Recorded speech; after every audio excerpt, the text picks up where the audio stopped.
প্রিয় দর্শক, আসসালামু আলাইকুম। দর্শক, আপনাদের প্রীতি ও শুভেচ্ছা জানিয়ে শুরু করছি আমাদের আজকের প্রতিবেদন।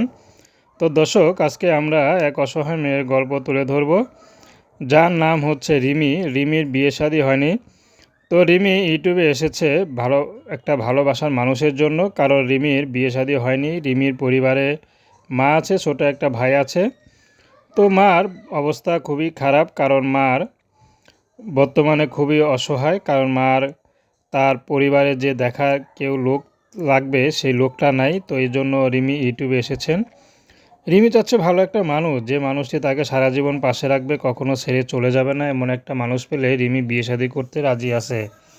রিমি বর্তমানে রিমি বর্তমানে একটি টেলার্সের দোকানে কাজ করে। তো সেখানে কাজ করে যা পায় তা দিয়ে কোনো মতে সংসারটা চলে।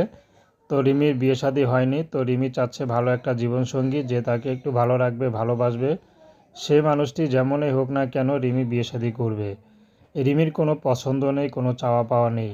রিমির ইচ্ছা ছিল পড়াশোনা করে অনেক দূর এগিয়ে যাবে, কিন্তু সেটা পারেনি। তো রিমি চাচ্ছে এখন যদি ভালো একটা জীবনসঙ্গী পেয়ে যায়, যাকে পেয়ে সারা জীবন সুখে থাকতে পারবে, তেমন একটা মানুষ পেলে রিমি বিয়ে শাদী করবে। তো দর্শক, এই ছিল রিমির জীবনের সংক্ষিপ্ত জীবন কাহিনী। তো প্রেম, ভালোবাসা, সাহায্য, সহযোগিতা, বিয়ে শাদী করা একান্ত আপনাদের ব্যক্তিগত ব্যাপার। আসসালামু আলাইকুম।